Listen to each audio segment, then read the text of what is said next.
welcome to the second episode of AYA. For this episode, I'll be making a total of 4 pieces for the same client, but you only see me make 2 of them because I didn't really feel like filming when I started the third and fourth pieces, and if I include everything, this video would be way longer than it needs to be, and it would be much harder for me to edit. But unlike the first episode, this time you'll see more of the process from sculpting to a little bit of glazing and then the final pieces. The glazing part is really short though because I honestly don't like filming that part. It's very stressful for me, very tense, and I have to work quickly because resin dries really fast. And for this episode, I'm also trying a slightly different approach compared to episode 1. I'll probably keep exploring different styles as more episodes come out until I find the one that feels right for AYA.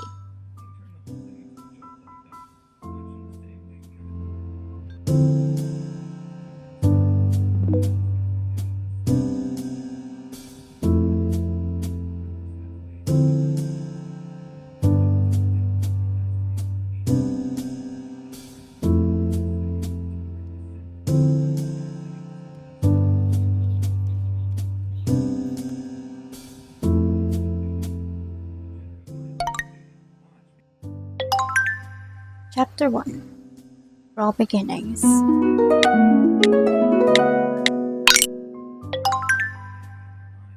If someone asked me what part of my business I hate the most, my answer would be sanding.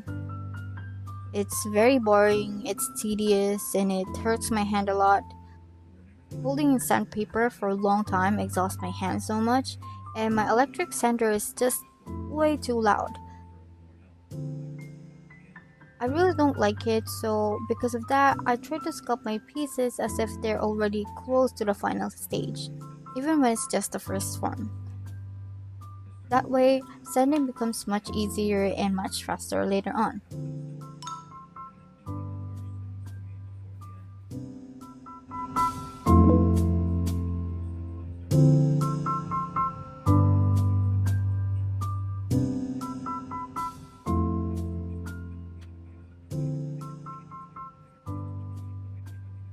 Sculpting is something that's deeply therapeutic for me. And I know we heard that a lot. Art is therapeutic. But in reality, making art is also very mentally and emotionally exhausting. And I've felt that too. But sculpting feels different for me. It becomes therapeutic in a way that is very specific. It happens when I'm able to be creatively productive while my mind is free to wander somewhere else.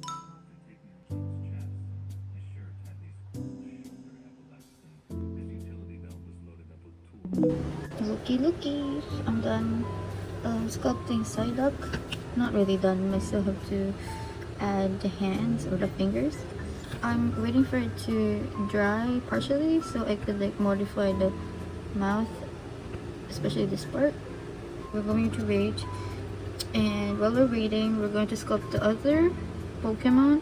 I don't know what you call that Pokemon, but I just know Psyduck though because he's really cute.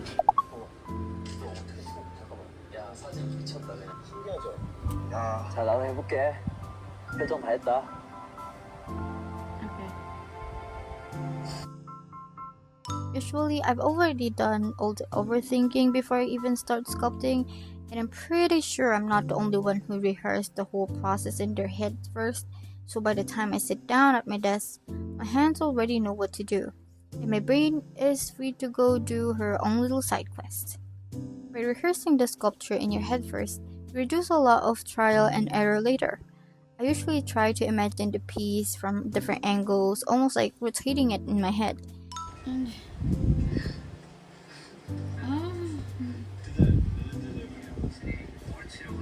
And doing that helps me avoid remaking the same parts over and over again, which makes the whole process faster. I still sketch sometimes, but mostly just so I don't forget the idea. A lot of time the design is already finalized in my head before I even draw it. But at the end of the day, just do what feels natural to you. Your instincts are your strongest guide as an artist. If something in your work feels wrong, then it probably is. So follow your own standards, not anyone else's, because artists don't just follow rules. We create worlds, and we build our own rules in them. Continuing their charity work. It's said that a lot of the people putting up their house for sale was because they bought a plot of land down the street from Alex and her family, and they were working on constructing a new 30 million and her children. It was going to be a 60 also allegedly stated that the couple deserved to die. And honestly, he stated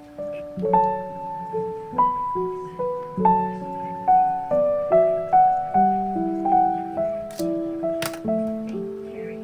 Tim kind of does his own thing, so that he's like a weakest link, high stakes, could have caused the sister manufacturer to die. Very mad is that supposedly his uncle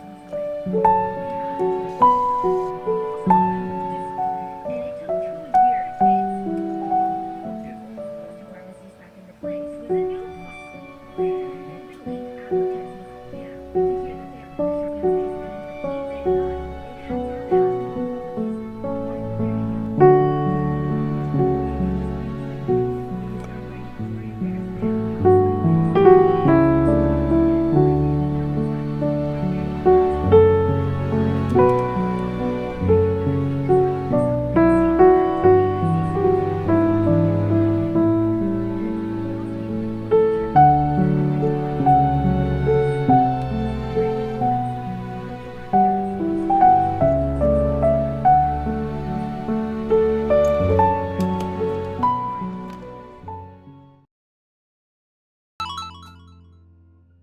Chapter 2: Your True Colors.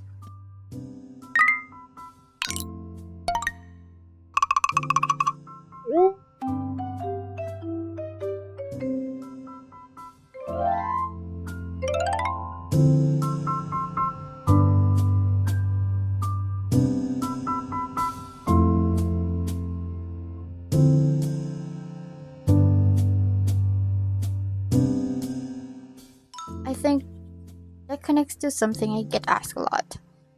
How did I find my art style?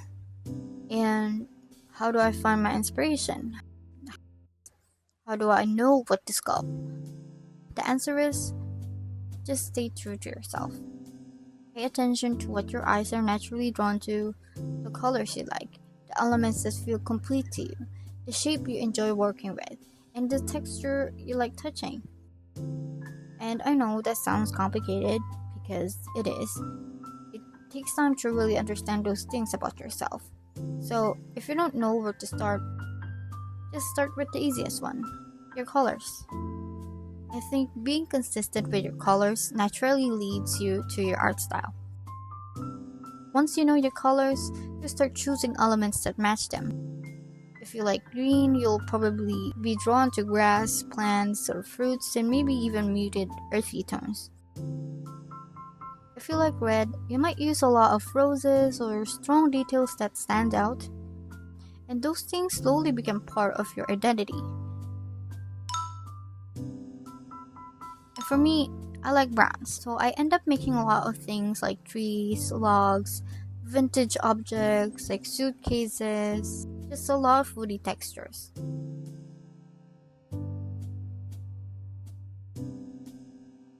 Developing your art style isn't just about exploring. There's also a lot of restraints involved. It's actually hard to stick to just a few colors or elements, especially when there are so many beautiful options out there.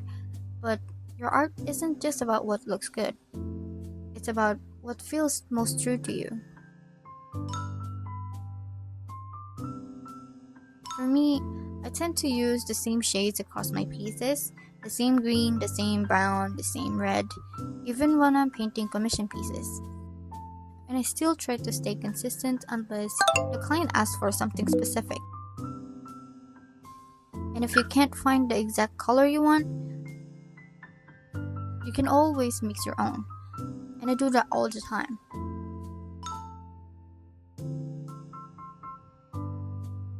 I talked about this more deeply in my previous vlog, so if that part didn't fully answer your question, you can check that out after this.